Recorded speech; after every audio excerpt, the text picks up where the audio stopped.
Hey guys, this is James, the non-professional, back with another episode of Draw, Draw, Draw. And today we're doing a scene with Batman and Joker.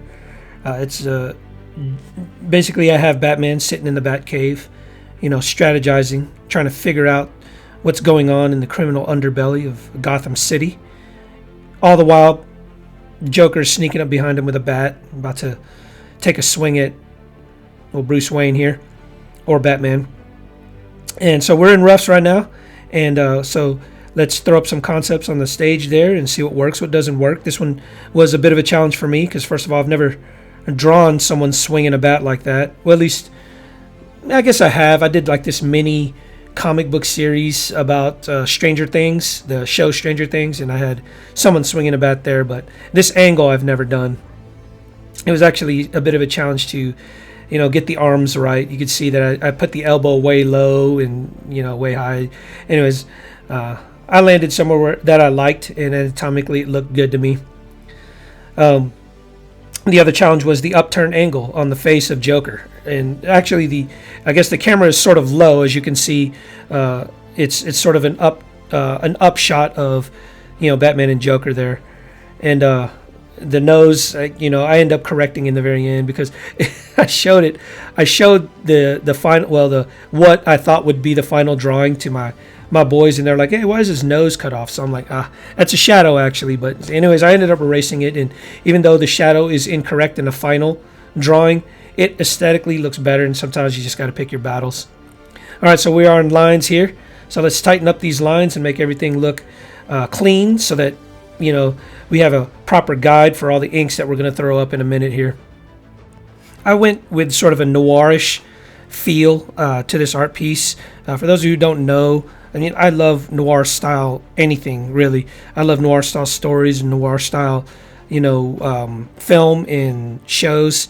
The basic idea behind noir style films is in shows is that the protagonist or the main character has this sort of cynical view on life, and he has to look past or overcome his or ignore his cynical views on life in order to achieve something greater than himself, or in his cynicism.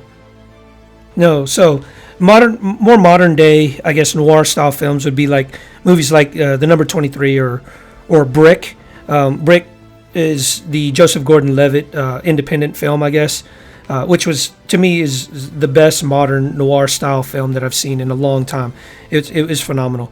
But for those who don't know, Detective Comics actually began, or DC actually stands for Detective Comics, and Batman was the original, I guess, detective comic, and that's what he was. He was just basically a very elaborate, eccentric PI that solved crimes by means of being an astute detective.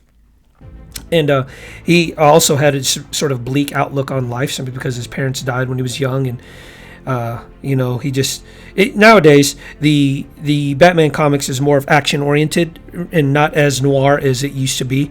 The new movie coming out is like 100% noir. Well, from the trailers, that's what it looks like, and I'm super excited to see what they do with it. And from what I understand from the commentary on it, the articles on it, is that it's going to have a heavy focus on the detective work that Batman does. It's almost like a crime drama. All right, so we are in inks.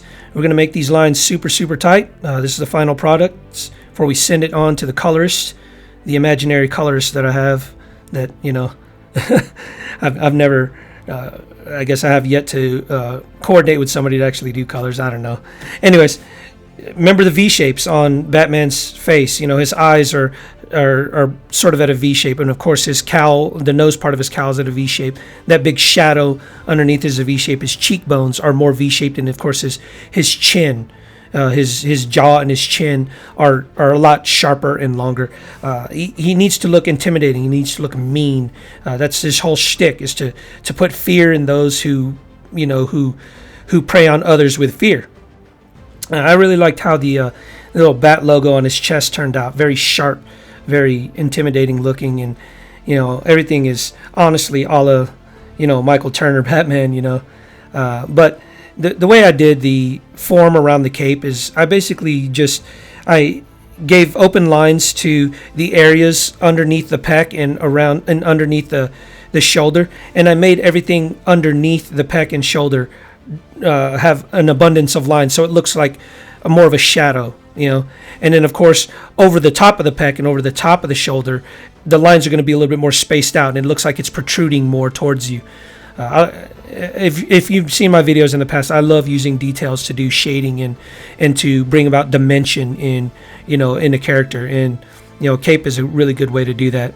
There you go. I messed up on old Joker's nose there and had to redo it because my kids and my wife are just my most harsh critics, and it's a good thing because despite how it makes you feel, it causes you to look back on and consider what other people see in your art, and make corrections according to what you think is best. Always remember your 3 P's: persistence, patience, perseverance. That's how you mature in any endeavor. Hey guys, if you like my content, please like or comment below. And if you want regular updates, please subscribe to my channel. Thanks for watching.